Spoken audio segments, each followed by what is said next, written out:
जी अस्सलाम वालेकुम। उम्मीद करती हूँ कि आप सब ठीक होंगे। आज हम लोगों ने जो अपना लेक्चर है हमारा लेक्चर नंबर 10 है, और जो आज की हमारी डिस्कशन है वो बेसिकली हमारी जो है वो वायरल डिज़ीज़ के ऊपर है कि हम वायरसेस के बारे में हमने जो है वो हर चीज़ को जो है वो डिस्क्राइब किया, history, discovery, introduction, characteristics, types, each and everything जो है हम लोगों ने वो वायरसेस की डिस्कस की थी। आज जो हमारी डिस्कशन होनी है वो बेसिकली हमारी होनी है कुछ वायरल डिजीज़ जो होती हैं जो कि वायरसेस की वजह से होती हैं, वो कौन कौन सी हैं। अब जो बेसिकली ह्यूमन बींग्स के अंदर कुछ वायरसेस की वजह से जो डिजीज़ होती हैं वो हैं स्मॉल पॉक्स है, देन उसके बाद जो है स्मॉल पॉक्स के बाद जो है वो हर्प्स सिम्प्लेक्स है, इन्फ्लुएंजा वायरस है, और उसके बाद मम्स एंड मीज़ल्स की अगर हम बात करते हैं या अगर हम पोलियो की बात करें तो ये कुछ जो हैं वो बेसिकली कुछ डिजीज़ हैं जो कि वायरस की वजह से होती हैं। अब नंबर 1 पे अगर मैं बात करूं, सबसे पहले जो है वो स्मॉल पॉक्स जो है वो बेसिकली डीएनए इन्वेल्प्ड वायरस है। स्मॉल पॉक्स जो है वो डीएनए वायरस है। इसमें जितने भी ये वायरसेस की टाइप्स हैं जो कि आपको कुछ ये सामने नज़र आ रही हैं, सम वायरल जो डिजीज़ हैं इनमें कुछ जो टाइप्स हैं वो डीएनए वायरस की हैं और कुछ जो हैं वो आरएनए वायरसेस की हैं। अब नंबर 1 पे जो स्मॉल पॉक्स आपको नज़र आ रहा है, स्मॉल पॉक्स जो है वो बेसिकली कास्ट होता है एक पॉक्स वायरस है, उसकी वजह से ये स्मॉल पॉक्स जो होता है वो होता है, और ये डीएनए इन्वेल्प्ड होता है। क्योंकि हमने बात की है कि small pox DNA enveloped virus है, तो ये जिस वायरस की वजह से होता है वो बेसिकली पॉक्स वायरस है। ये तमाम डिजीज़ जो हैं ये ह्यूमन बींग्स के अंदर हो रही हैं, जिसकी आज हम लोगों ने डिस्कशन करनी है कि प्लांट्स के अंदर जो हम लोगों ने बात की, हम लोगों ने एनिमल्स के अंदर बात की, लेकिन अभी जो है ये ह्यूमन बींग्स के अंदर हमारी ये डिस्कशन होगी कि कौन कौन सी जो है वो वायरसेस की वजह से होने वाली जो डिजीज़ होती हैं वो ह्यूमन बींग्स को इन्फेक्ट करती हैं। जिसमें हम डिस्कशन कर रहे हैं सबसे पहले स्मॉल पॉक्स के ऊपर कर रहे हैं, जो कि एक बैक्टीरिया की वजह से हो रही है, जो कि बेसिकली पॉक्स वायरस है। हिस्ट्री की अगर मैं बात करूँ तो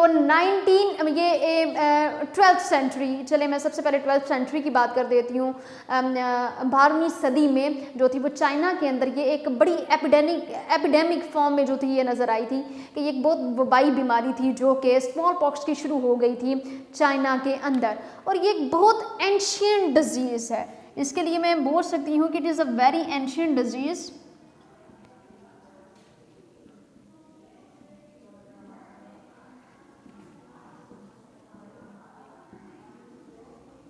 ये एंशियंट डिजीज़ है, और ये सबसे पहला जो थी वो एपिडेमिक फॉर्म में जो थी वो चाइना के अंदर शुरू हुई थी। Epidemic form in China.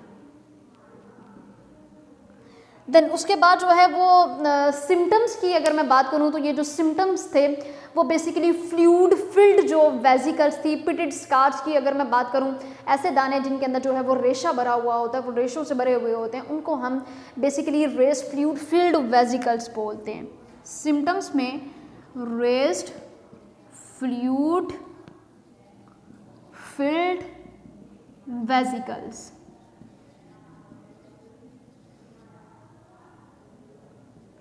तो बॉडी के अंदर जो थे वो जो पिटेड स्कार्स या ये जो वेजिकल्स बनना शुरू हो गए, तो उन वेजिकल्स के अंदर फ्लूइड था जिसको हम रेशा भी बोलते हैं, और ये पस्टल की फॉर्म जो थे वो इन्होंने इख्तियार कर ली, लाइक ऐसे दाने जो कि बिल्कुल पीप से भरे हुए होते हैं, और इसकी वजह से बड़ी ह्यूमन बींग की बॉडी के अंदर जो है वो बड़ी इरिटेशन होती है कि थ्रू आउट अगर मैं बात करूँ पूरी बॉडी के अंदर जो है ये तमाम पार्ट्स के ऊपर जो है ये दाने निकलना शुरू हो जाते हैं जो कि रेशे से और पीप से भरे हुए होते हैं, और बहुत इरिटेशन वाली कंडीशन ये होती है। अब यहाँ पे जो है वो अगर तो इन पीप से भरे हुए दानों को जो है वो वहाँ पे थोड़ा सा दबाया जाए या उसमें से अगर वो फ्लूइड निकाला जाता है, तो वहाँ पे बॉडी के अंदर जो है वो डिफरेंट पॉइंट्स के ऊपर जहाँ पे इन दानों को जो है वो छेड़ा जाता है या इनको जो है वो वहाँ से उस फ्लूइड को निकाला जाता है, तो वहाँ बॉडी के अंदर जो है वो पिटेड स्कार्स बनना शुरू हो जाते हैं, निशान की सूरत में बॉडी के ऊपर जो है वो निशान पड़ जाते हैं। उसमें जो है अब किस तरह से जो है इसको कंट्रोल किया जा सकता है, तो 1950 के अंदर जो है वो इम्यूनाइजेशन का जो है वो प्रोसेस किया गया, और बहुत से और भी इफ़ेक्टिव जो थे वो मेजरमेंट्स किए गए थे। इफ़ेक्टिव मेजरमेंट्स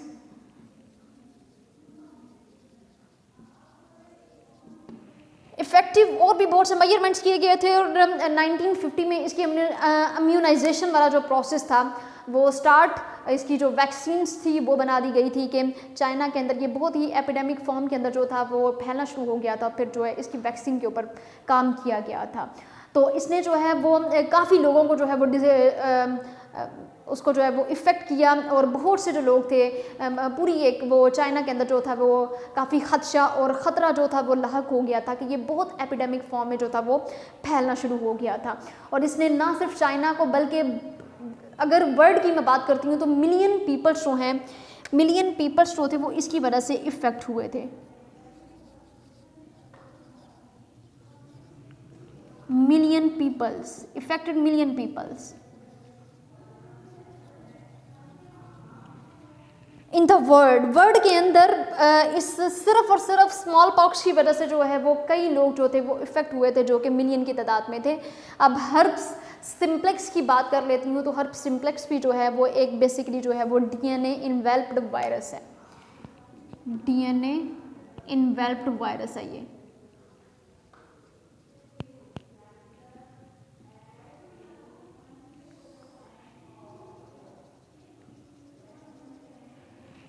हर्प्स सिम्प्लेक्स जो है ये जो वायरस है हर्प्स वायरस, ये हर्प्स सिम्प्लेक्स का हमने इसको इस वजह से नाम दिया कि ये एक हर्प्स वायरस की ही वजह से हो रहा है, हर्प्स वायरस की वजह से ही ये हो रहा है।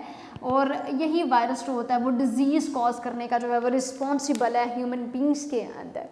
अब जो है वो इसकी सिम्टम्स के अंदर ये है कि कुछ वैस्कुलर लेयर्स जो होते हैं वो एपिथेलियल लेयर्स जो स्किन की ऊपर वाली एपिथेलियल लेयर है उसके ऊपर जो है वो दाने बनना शुरू हो जाते हैं। एक्टोडर्मल अगर टिश्यूज़ की मैं बात करती हूँ तो दाने जो होते हैं वो बनना शुरू हो जाते हैं। तो इसके ये सिम्टम्स के अंदर ये है, सिम्टम्स के अंदर जो ये लेयर्स वगैरह होते हैं वो एक्टोडर्मल टिश्यू के ऊपर बनना शुरू हो जाते हैं, एक्टोडर्मल टिश्यूज़। और उसके बाद ये है कि अगर इसकी ट्रीटमेंट की भी बात हम कर लेते हैं, मोस्टली ये जो टिश्यूज़ होते हैं वो कौन कौन से जो बॉडी के पार्ट्स हैं, अगर माउथ की बात करूं या मैं लिप की बात करूं या डिफरेंट स्किन के जो साइट्स होते हैं वहाँ पे जो है ये दाने बनना शुरू हो जाते हैं। और ये जो है ये मैनकाइंड के अंदर जो है, अगर ह्यूमन बीइंग की बात करूं तो ये बड़ा एपिडेमिक फॉर्म के अंदर ये भी जो डिजीज़ थी वो फैलना शुरू हो गई थी, हर्प्स सिम्प्लेक्स। तो इसकी जो अक्रेंस थी वो बेसिकली अक्रेंस जो है वो लिप के ऊपर थी, माउथ के ऊपर थी और डिफरेंट जो स्किन के पार्ट्स हैं उसके ऊपर थी। और स्टिल ऐसा नहीं है कि ये हर्प्स सिम्प्लेक्स जो है ये अभी भी इंसानों के अंदर जो है वो फैलता है, लेकिन अभी इसकी वो रेशो नहीं रही जैसे जो है ये एपिडेमिक फॉर्म में पहले फैल जाता था। जिस तरह से हमने स्मॉल पॉक्स की बात की थी कि चाइना के अंदर जो है ये वबाई बीमारी जो है वो बहुत जल्दी जो थी वो फैल गई थी, एक वबाई बीमारी जो कि बड़ी तेज़ी से अपनी जो है वो आगे से बढ़ाती है अपने आप को। तो स्मॉल पॉक्स से बहुत से चाइना के लोग जो थे वो इफेक्टेड हो गए थे। इसी तरह से जो है वो हर्प्स सिम्प्लेक्स जो है अभी तो इम्यूनाइजेशन और वैक्सीनेशन वाला जो है वो प्रोसेस स्टार्ट हो गया जिसकी वजह से इतना प्रॉब्लम नहीं होता, लेकिन इससे पहले अगर हम कुछ सदियां पहले की बात करते हैं तो ये बीमारियां जब पहले जो थी वो डिस्कवर की गई थी तो तब बहुत से लोगों को जो है वो सफ़र करना पड़ता था, लेकिन तब इम्यूनाइजेशन का और वैक्सीनेशन का जो प्रॉपर बंदोबस्त नहीं था। उसके बाद जो है वो हमारी इन्फ्लुएंजा वायरस है। इन्फ्लुएंजा वायरस भी जो है ये एक बेसिकली एक वायरस की वजह से होता है, क्योंकि ये हम डिस्कस कर रहे हैं वायरल डिजीज़ के बारे में हम लोग डिस्कस कर रहे हैं। अब इन्फ्लुएंजा वायरस जो है वो बेसिकली एक आरएनए वायरस है, आरएनए इन्वेल्प्ड वायरस है ये, RNA enveloped virus. Influenza virus जो है वो आरएनए इन्वेल्प्ड वायरस है जो कि जिसके अंदर जो है वो न्यूक्लिक एसिड जो होता है वो सिंगल स्ट्रैंडेड फॉर्म के अंदर प्रेजेंट होता है। Nucleic acid single stranded form में होता है।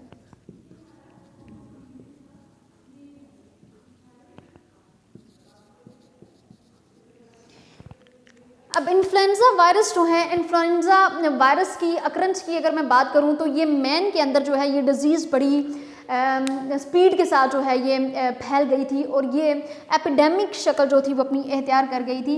तो ये इन मैन ये डिज़ीज़ जो है वो एपिडेमिक फॉर्म के अंदर जो था ये इन्फ्लुएंजा वायरस जो था वो फैला था। और ये इन्फ्लुएंजा वायरस के मैंने बात आपको बताई थी कि इसके ऊपर जो है वो एक मूवी बनी हुई है, जो कि इंडिया की तरफ से, बॉलीवुड की अगर मैं बात करूं तो उन्होंने प्रॉपर इसके ऊपर जो है वो इन्फ्लुएंजा वायरस के ऊपर एक मूवी बनाई है, जिसके अंदर लॉट ऑफ इन्फॉर्मेशन जो है इन्फ्लुएंजा वायरस के ऊपर जो है वो मिल जाती है। और वो वीडियो की फॉर्म के अंदर मौजूद है कि जिसमें कैसे वो बॉडी के पार्ट्स को जो है वो इफेक्ट करता है ये वायरस, तो उसके अंदर आप देख सकते हैं। तो इसमें जो है वो हर्ब सिम्प्लेक्स की यहाँ पे मैं वैक्सीनेशन के बारे में भी जो है वो बताना चाहूँगी। ट्रीटमेंट जो है वो बहुत सी एंटीवायरल जो क्रीम्स होती हैं वो यूज़ की जाती हैं इसके लिए, जो कि पेन से रिलीव करती हैं बेसिकली, और जिसकी वजह से बॉडी के अंदर जो है वो बर्निंग वाला और इचिंग वाला जो प्रोसेस होता है वो कम हो जाता है। तो जितनी भी आप एंटीवायरल मेडिसिन का यूज़ करेंगे या एंटीवायरल आप क्रीम्स का यूज़ करेंगे तो आपको उतना ही कम जो है वो इचिंग और बर्निंग वाला प्रोसेस जो होगा वो उतना ही जो है वो दर्द की जो शिद्दत होती है वो कम हो जाती है। तो इसके लिए एंटीवायरल जो इसके ट्रीटमेंट के अंदर है, एंटीवायरल क्रीम्स का जो है वो यूज़ किया जाता है। बेसिकली जिन जिन पार्ट्स के ऊपर जो है वो इस वायरस ने इफेक्ट किया होता है हर्ब सिम्प्लेक्स ने, तो एंटीवायरल क्रीम्स का या एंटीवायरल जितनी भी ये मेडिसिन्स होती हैं आप उनका इस्तेमाल करके जो है ये इस हर्ब सिम्प्लेक्स से जो है वो छुटकारा पा सकते हैं। देन उसके बाद जो है वो हमारा मम्प्स एंड मीजल्स है।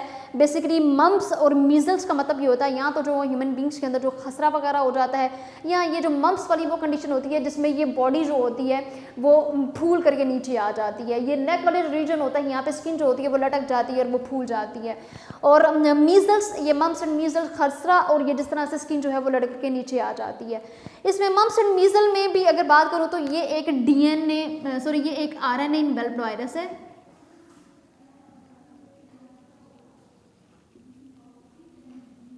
ये एक RNA इन्वेल्प्ड वायरस है। बेसिकली इस वायरस के अंदर क्या होता है मम्प्स एंड मीजल्स के अंदर कि ये यूजुअली जिस ऑर्गेनिज्म की वजह से होता है वो पैरामॉक्सी वायरस है। जिस वायरस की वजह से ये हो रहा है उस वायरस का नाम है पैरामॉक्सी वायरस। और ये जो है ये RNA इन्वेल्प्ड वायरस होता है। इसकी अगर मैं बात करती हूँ ऑकरेंस की, तो ये बच्चों को चाइल्डहुड में ही जो है वो इफ़ेक्ट करना स्टार्ट कर देते हैं। और इसने अलॉट ऑफ ह्यूमन पॉपुलेशन की अगर मैं बात करती हूँ तो बहुत ज़्यादा तादाद में जो है वो ह्यूमन की पॉपुलेशन को ये इस वायरस ने जो है वो इफ़ेक्ट किया था। तो इसकी अकरेंस जो थी वो सबसे पहले जो थी वो चाइल्डहुड के अंदर जो थी वो छोटे बच्चों के अंदर जो थी वो ज़्यादा अकरेंस जो थी वो देखी गई थी। अब उसके बाद जो है इसमें जो है ये आसानी से जो वर्ल्ड है वो इसका शिकार हो गई थ्रू आउट द वर्ल्ड। अगर मैं बात करूँ तो इस वायरस ने, मम्प्स एंड मीजल्स ने पूरी दुनिया के लोगों को जो है वो बहुत तेज़ी से पकड़ लिया, जकड़ लिया, अपने कब्जे में कर लिया। और बहुत से लोगों को जो है इससे, बहुत से लोग जो थे वो इससे इफ़ेक्ट हुए थे। 60% जो अडल्ट थे वो इसकी वजह से जो थे वो इफ़ेक्टेड हुए थे। 60% अडल्ट की अगर मैं बात करती हूँ। फिर उसके बाद चाइल्डहुड में जो थी इसकी अकरेंस ज़्यादा थी। जो छोटे बच्चे थे उसके अंदर, छोटे बच्चों के अंदर जो थी वो इसकी अकरेंस जो थी मम्प्स एंड मीजल्स की बहुत ज़्यादा थी। देन उसके बाद अगर हम बात कर लेते हैं तो ये एक हाईली कंटेजियस डिजीज़ है। ये एक बहुत मुहलिक एक बीमारी है, ये एक छूती बीमारी है जिसको हम वबाई बीमारी भी बोल सकते हैं।